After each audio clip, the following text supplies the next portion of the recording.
তো আপনি কি বলবেন আমাদের এই কোম্পানিতে জয়েন করে আপনি রেফার করে করে ইনকাম করতে পারবেন, আদারওয়াইজ ইনকাম করতে পারবেন না?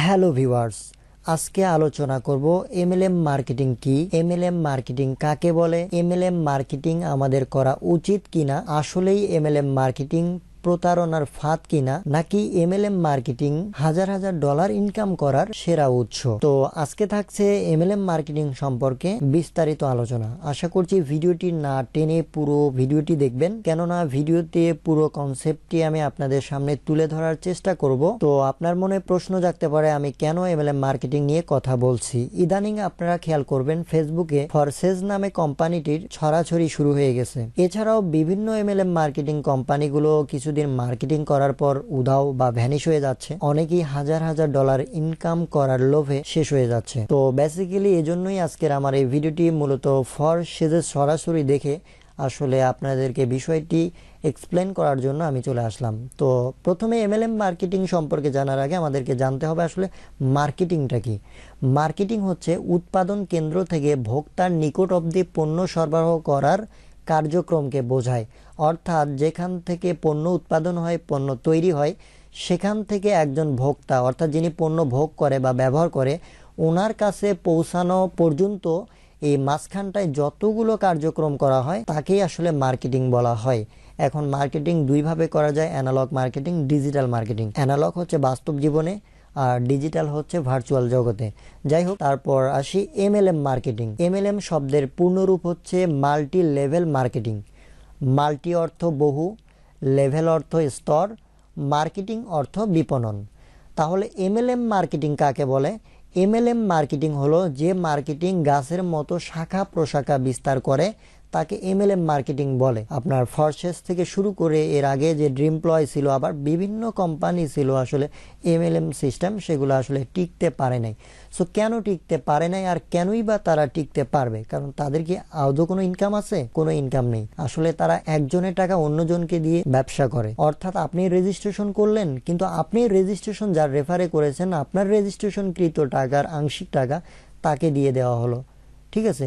সো আপনি যে রেজিস্ট্রেশন করলেন, আপনি আবার যাকে রেজিস্ট্রেশন করাবেন তার টাকা থেকে কিছু আংশিক টাকা কিন্তু আপনাকে দেওয়া হবে। আসলে মূলত একজনের টাকা অন্যজনকে দিয়ে তারা অন্যের টাকায় ব্যবসা করে খাচ্ছে। সুতরাং আপনি জয়েন করছেন, আপনাকে বন্ধু বান্ধবদেরকে জয়েন করাতে হবে। আপনার বন্ধু বান্ধব জয়েন করছে, তাদেরও ফ্রেন্ড সার্কেল থেকে নিচে পরিচিত অপরিচিত যে যেখানে যাকেই পাক না কেন, যেভাবেই পাক না কেন জয়েন করাবেই।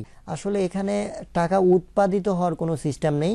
একজনের টাকা আরেকজনকে দেয়, আরেকজনের টাকা আরেকজনকে দেয়। এখানে পিকচারটি খেয়াল করুন। আপনি যখন কোনো এমএলএম মার্কেটিং কোম্পানিতে জয়েন করবেন, ফর এক্সাম্পল উদাহরণ হিসাবে বলছি, ওই কোম্পানিতে জয়েন করতে আপনার 500 টাকা লাগবে। সো আপনি 500 টাকা দিয়ে যখন জয়েন করবেন, জয়েন করার পর আলটিমেটলি আপনি দেখতে পারবেন যে সেখানে আপনাকে বলা হবে যে আপনি যদি 2 কিংবা 3 কিংবা 4, মানে সেটা তাদের পদ্ধতি অনুযায়ী, ফর এক্সাম্পল আমি দুইটাই ধরলাম, পিকচারে যেহেতু দুইটা তুলে ধরা হয়েছে কারণ অনেক বেশি তুলে ধরলে এটা হিবিজিবি হয়ে যাবে। তো ফর এক্সাম্পল আমি ধরে নিলাম আপনাকে সেই কোম্পানি টার্গেট দিল, আপনি যদি 2টি রেফার করতে পারেন আপনি কমিশন পাবেন 500 টাকা। তো আপনি 500 টাকা দিয়ে জয়েন করছেন, আপনার উদ্দেশ্য থাকবে 500 টাকা আপনাকে যে কোনো ভাবে আগে তুলতেই হবে। তো আপনি কি করবেন, নিজের মতো করে অ্যাডভার্টাইজমেন্ট করে যে কোনো ভাবে হোক, পাম দিয়ে হোক, যে কোনো ভাবে আপনি 2টো রেফার কালেক্ট করবেন। সো 2টো রেফার যখন কালেক্ট করবেন তখন কিন্তু আলটিমেটলি দুইজনই কিন্তু 500 করে দিয়ে জয়েন করবে। সো যখন আপনার প্রথম ব্যক্তি 500 টাকা দিয়ে জয়েন করবে, দ্বিতীয় ব্যক্তি 500 টাকা দিয়ে জয়েন করবে, তখন আলটিমেটলি এরা কোম্পানিকে 1000 টাকা ইনকাম দিচ্ছে। মানে আপনি কোম্পানিকে 1000 টাকা ইনকাম করে দিলেন, কোম্পানি আপনাকে কত দিবে?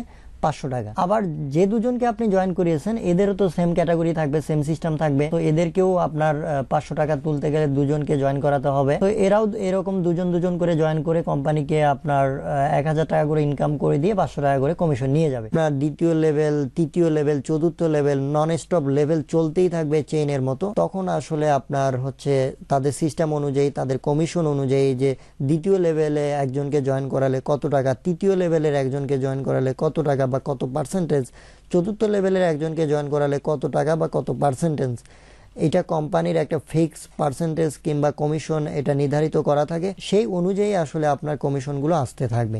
কিন্তু আলটিমেটলি আপনি একটা জিনিস চিন্তা করুন, এটা হচ্ছে কারো না কারো টাকা আপনাকে দিয়ে দিচ্ছে। সো আপনি যাদের জয়েন করাচ্ছেন, জয়েন করাতে গিয়ে হঠাৎ যেদিন কোম্পানিটা ভ্যানিশ হয়ে যাবে, দেখা যাবে যে আপনার কোনো এক ডাউনলাইনের টাকা নিয়ে এসে চলে গেছে।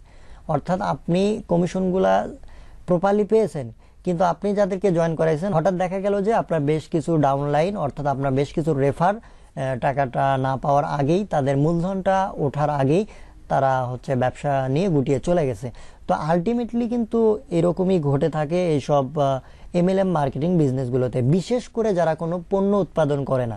আদারওয়াইজ বাংলাদেশ হোক, পৃথিবীর যে কোনো জায়গায় হোক, যে সকল এমএলএম কোম্পানিগুলো পণ্য উৎপাদন করে বিজনেস করে, তাদের এমএলএম মার্কেটিং একদমই স্বাচ্ছা, আপনারা সেদিকে যেতে পারেন বা সেসব এমএলএম মার্কেটিং করে আপনারা হিউজ পরিমাণ টাকা ইনকাম করতে পারেন। তো এখন আপনার মনে প্রশ্ন জাগতে পারে, ভাইয়া এই মার্কেটিংটার তাহলে শেষ কোথায়?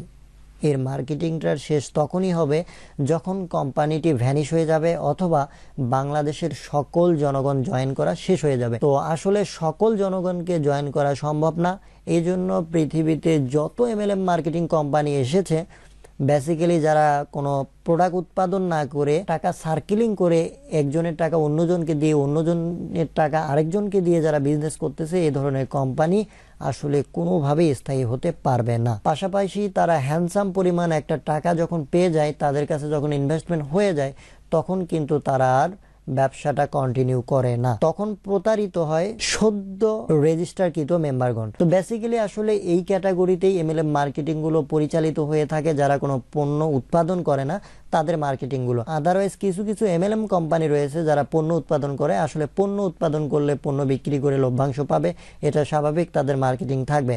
আদারওয়াইজ কিন্তু মার্কেটিং টিকিয়ে রাখা সম্ভব না, এটা পুরাটাই একটা দুর্নীতি। তো এখন আপনি বলতে পারেন, ভাইয়া ফরসেস সহ শুরু করে বিভিন্ন কোম্পানির গ্রাহকগণ বা বিভিন্ন কোম্পানি তো বলছে না যে আপনি রেফার না করলে ইনকাম করতে পারবেন না। সো বেসিক্যালি আসলে আমার মূল টার্গেট কিন্তু ফরসেস না, আমার মূল টার্গেট হচ্ছে যেসব কোম্পানি আপনার কোনো পণ্য উৎপাদন করে না। এখন যদি ফরসেস কোনো পণ্য উৎপাদন না করে থাকে, তাহলে আপনি নিজের বিবেক দিয়ে চিন্তা করুন আপনি কাজ করবেন কি না। আরেকটা জিনিস চিন্তা করুন, যখন আপনি 500 টাকা দিয়ে কোনো কোম্পানিতে জয়েন করবেন, এখন জয়েন করার পর দেখবেন কোনো পণ্য উৎপাদন হচ্ছে না, অর্থাৎ আপনাকে রেফার করতে হবে, দেন ইনকাম আসবে। তো আপনি কি বলবেন আমাদের এই কোম্পানিতে জয়েন করে আপনি রেফার করে করে ইনকাম করতে পারবেন, আদারওয়াইজ ইনকাম করতে পারবেন না? কখনোই বলবেন না, কারণ আপনি ইনভেস্ট করেছেন, আপনাকে টাকাগুলো তুলতে হবে, ওখান থেকে আপনাকে হিউজ পরিমাণ টাকা ইনকাম করতে হবে। সো আপনি নিজের মতো করে আসলে বিজ্ঞাপন তখন সাজাবেন, তখন আপনি বলবেন যে আমাদের কোম্পানিতে আসেন, জয়েন করার সঙ্গে সঙ্গে ইনকাম, কোনো রেফার করতে হবে না। তো আলটিমেটলি যখন কোনো ব্যক্তি জয়েন করবে, জয়েন করার পর যখন সে বুঝতে পারবে যে এখানে আসলে রেফার করতে হবে, তখন তার কিচ্ছু করার থাকবে না, তখন সেও আপনার মতোই বিজ্ঞাপন প্রচার করবে। এই হচ্ছে মূল বিষয়টি। তো এত কিছু জানার পরেও যদি আপনি কাজ করতে চান, সেটা আপনার একদমই ব্যক্তিগত ব্যাপার। তো অবশ্যই মনে রাখবেন, টাকাগুলো কোম্পানির না, আপনাদের টাকা আপনাদেরকেই দিচ্ছে, পাশাপাশি তারা হিউজ পরিমাণ একটা অ্যামাউন্ট ইনকাম করে নিয়ে চলে যাচ্ছে। তো আশা করছি আমার এই ছোট্ট উদাহরণগুলো আপনারা বুঝতে পারছেন। যদি কোথাও বুঝতে প্রবলেম হয় অবশ্যই কমেন্ট বক্সে জানাবেন, আমি আমার সাধ্য অনুযায়ী চেষ্টা করব। এছাড়াও আপনি ইউটিউবে প্রচুর পরিমাণে ভিডিও পেতে পারেন এমএলএম মার্কেটিং সম্পর্কে। তো আজ এ পর্যন্তই, পরবর্তী ভিডিও দেখার আমন্ত্রণ জানিয়ে এখানেই শেষ করছি। ভালো থাকবেন, সুস্থ থাকবেন, টাটা, বাই বাই।